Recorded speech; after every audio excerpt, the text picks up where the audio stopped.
Hello there, my dear. Come in, come in. Wrap yourself in this warm blanket. The rain is tapping gently on the windows tonight, and the world is all quiet and hushed outside. Just the way I like it when it's time for a tale. Let me light this little lantern beside us. It gives off a golden glow, soft and sleepy, just like the story we're about to share. Now, have you ever heard of a place called Misty Hollow? No? Then you're in for a gentle journey tonight. Far beyond the hills and past the willow groves where the air smells of lavender and pine, there lies a tiny village tucked into the curve of an ancient valley. It's so hidden, even the birds forget to fly over it. This village is known to very few, and only those who truly need to find it ever do. Misty Hollow is always wrapped in a gentle fog, the kind that clings to your boots and softens every sound. It's a sleepy sort of place, where time seems to slow and yawn and stretch like a cat beside a heart. And in the very heart of this little village stood an old creek cottage with a blue slate roof and crooked wooden shutters. This cottage belonged to the lantern keeper, a kind old man named Alder, who wore round spectacles and always smelled faintly of honeycomb and old books. Alder's job, passed down for generations, was to keep the village's glowing lanterns lit. But these weren't ordinary lanterns, oh no. You see, Misty Hollow's lanterns didn't just light the streets at night. They kept the dreams safe. Yes, every evening, as the villagers tucked into their beds and the mist rolled thick and low, Alder would walk the cobblestone paths with his long brass lighter, visiting each lantern hanging on posts, windows, and garden gates. Each time he lit one, it shimmered softly like starlight caught in a jar and whispered a single word into the mist. That word was a piece of someone's dream. Hope, memory, courage, belonging. He would nod each time and carry on, his boots gently splashing in puddles, his lantern swinging like a firefly. But one evening, something unusual happened. Alder returned to his cottage after his rounds, hung up his coat, and noticed something strange. One lantern had not lit. The one above the hollow's ancient wishing well. It had never missed a night before. And that, my little one, is where this tale truly begins. Rest your eyes now. The lanterns of Misty Hollow are waiting, and we've many nights to explore together. When morning came, the mist still clung thickly to the village, as if reluctant to let go of the night. Alder stepped out with a frown knitted across his withered face. The lantern at the well, a twisted iron thing with ivy always growing up its base, remained dark. It had never been out before. He wrapped his shawl tighter around his shoulders and walked up to the well. The bucket and rope were still in place. The ivy still wound sleepily up the old stones. But the lantern was colder than usual, and the glass shimmered as if touched by frost. As he reached out to inspect it, he heard something, a whisper, not the wind, not the shifting mist. A voice, small and silvery, curling up from the stones below. "Lantern keeper," it called. "Lantern keeper?" Alder leaned closer, breath fogging on the air. "Who's there?" The whisper danced around him, playful yet worried. I've lost my dream." That night, Alder relit all the village lanterns. But when he came to the well, he paused. He looked into the darkness below and whispered, "Hold on, little one. I will find your dream." The light flared to life, dim but steady. He sighed. That very next morning, he packed a small bag, some biscuits, a bottle of tea, and a well-worn map. For the first time in 43 years, the lantern keeper would leave Misty Hollow, and so the journey to recover the lost dream began. Alder followed the cobbled road past the village's sleepy cottages and into the grove of ancient willows. Their long fingers drooped like curtains, brushing his shoulders as he passed. Somewhere in the branches, tiny birds chirped sleepily. The mist seemed thicker here, curling around his boots like curious cats. But Alder pressed on, following a path long forgotten by most villagers. His father had once spoken of it, a secret way to the dreaming hills. As he walked, the light in his lantern shifted colors from golden to silver to a pale pink blush. Someone still dreams nearby, he muttered to himself. At a bend in the path, Alder found an old stone bench covered in moss. Sitting upon it was a young girl no older than 8, with tangled hair and eyes full of stars. She wore a patched shawl and hugged a plush rabbit. "Hello?" Alder said gently. "Are you lost?" She nodded. "I think I fell out of my dream. I was flying on a kite made of clouds." But then the string snapped. Alder smiled warmly and sat beside her. He opened a tiny jar from his satchel, twisted the lid, and inside glowed a tiny flame. The girl took the jar carefully. As she did, she began to fade like morning mist. Her eyes widened in joy. "I remember now, I'm dreaming." And then she was gone. The path ahead brightened slightly, the mist parting.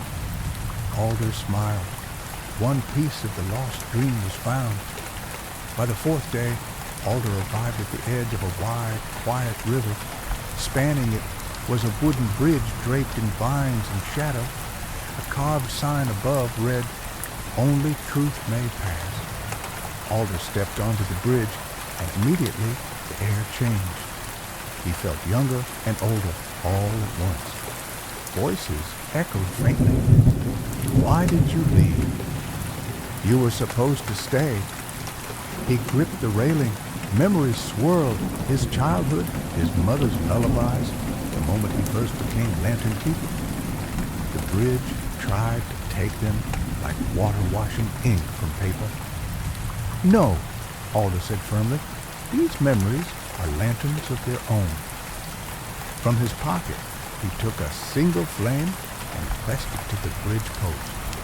It flared softly, creating a path of light across the planks.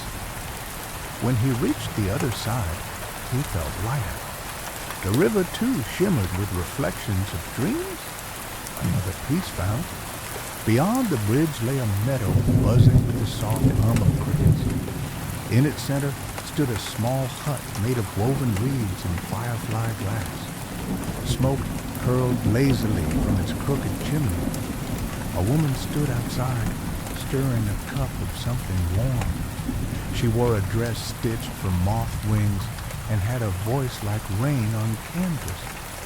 "You're the keeper, aren't you?" she asked. "I am," Alder replied. She nodded. "Then you seek the dream seed." He blinked.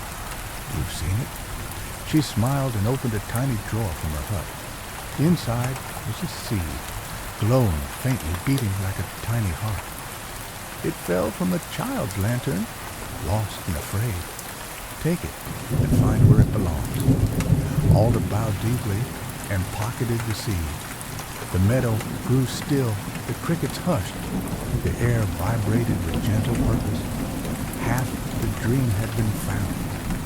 The path narrowed into a dense thicket where silver leaves whispered to one another in voices too soft to catch. Alder moved slowly, his lantern held high. The trees here were close and crooked, their trunks marked with strange looping symbols like old lullabies carved in bark. He stepped lightly. The forest floor was soft with moss and old stories. "I know you," a voice murmured from the bramble. Alder paused. "Who speaks?" The leaves rustled. A form emerged. into man nor creature, but a shape of fog and shadow. Its eyes shimmered like dew. You carry the dreams of others, it said. But have you remembered your own? Alder hesitated. I don't know. The shadow offered a leaf folded into the shape of a cradle. Within it lay a tiny flicker of golden light. A piece of your own dream, long lost. Take it back. He reached out, and as he touched the leaf, warmth flooded his heart. A memory returned. His first night, lighting the lantern, the pride in his father's eyes, the hush of the village wrapped in peace. He pressed the memory to his chest. The thicket parted before him, quiet now, as if satisfied. The dream was becoming whole. Alder's path curved gently downhill until he came to a quiet, glimmering pond. Its surface was perfectly still, mirroring the soft gray sky above. But what caught Alder's breath were the moons, dozens of them, floating just beneath the water's surface, each a glowing orb painted faint brush strokes of silver and blue. The air smelled of mint and old parchment. A child's lullaby echoed faintly across the reeds. Kneeling by the edge, Alder dipped his hand into the water. The reflection rippled, and suddenly he saw the dream again. A child in a spinning top of stars, laughing, reaching toward the sky. A voice came from the cattails. Each moon is a dream that once drifted too far. An old turtle emerged, his shell etched with celestial shapes. Many wander, keeper, but only one is yours to guide back. Alder reached into his satchel, removed the dream seed he'd received, and placed it gently atop the water. The moons shimmered. One rose, soft and gold, and hovered before him, glowing like dawn. Inside it, a single image, the child, arms outstretched, waiting. Another piece was found. The trail grew rocky, winding into hills that rolled like great slumbering beasts. At their base, a crack in the stone yawned wide, breathing cool air from deep below. Alder entered with caution. The lantern flickered against walls carved with forgotten names, each glowing faintly as he passed. Deep in the cavern, voices stirred, soft, childlike echoes. Where are you? Don't forget me. I want to go home. The keeper stopped at a pool of still, dark water. He whispered into it, I remember you. You are not forgotten. The echoes quiet it. From the shadows, a tiny figure stepped forward. A boy made of starlight and mist. He held a piece of the dream in his hands, a glowing ribbon of memory. Alder bent down. Are you ready? The boy nodded and released the ribbon. It curled like smoke around Alder's wrist, then vanished into his lantern, which grew warmer still. The cavern sighed in relief. Alder emerged into a sunlit glen where flowers bloomed with the ticking of tiny gears. Each blossom opened and closed with soft mechanical clicks, and the air was filled with the scent of lilac and old brass.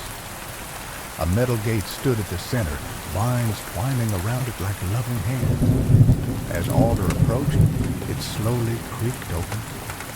Inside, a woman in a long green coat knelt beside a bush of golden poppies. She turned, her eyes kind and knowing. You've come far, keeper. She reached behind her and pulled out a delicate petal made of gold leaf. It pulsed faintly. A child once dreamed of flying but fell before they could soar. This is their hope to soar. Alder took the petal and placed it inside his lantern.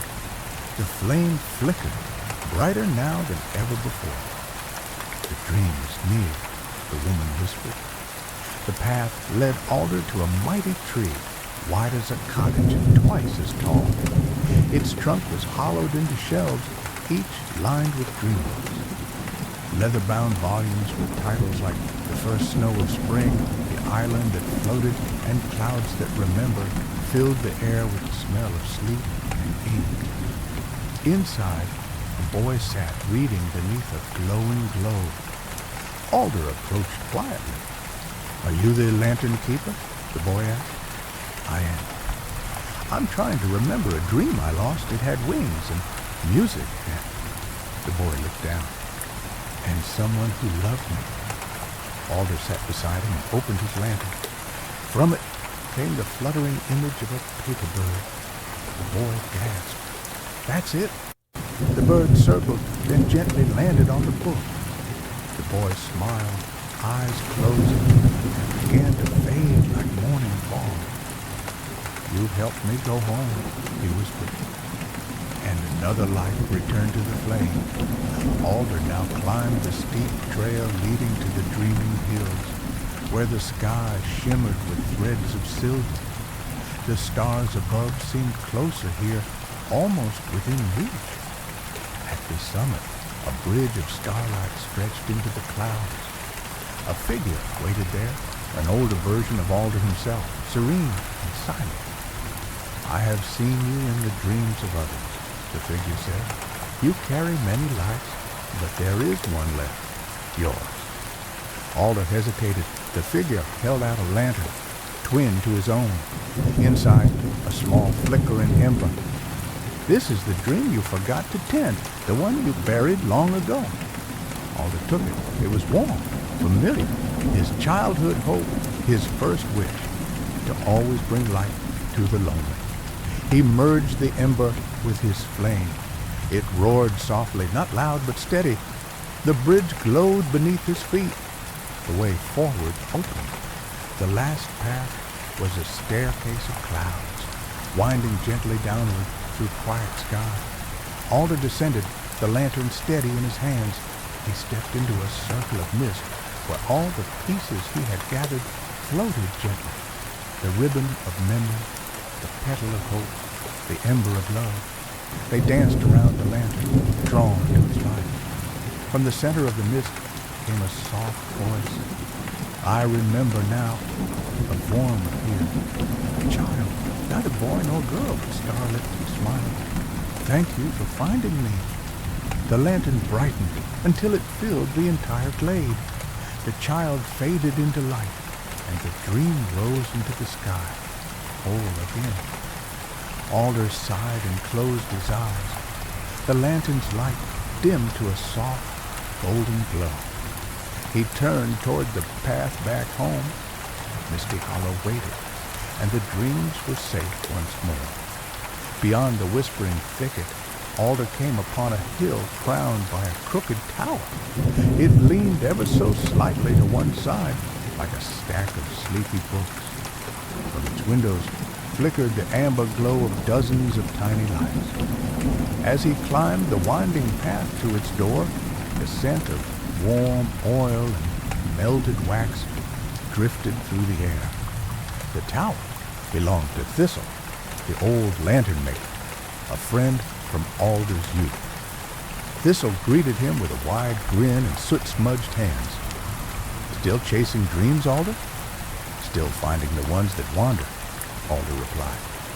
The inside of the tower was a maze of lanterns, some tiny as thimbles, others big enough to walk inside.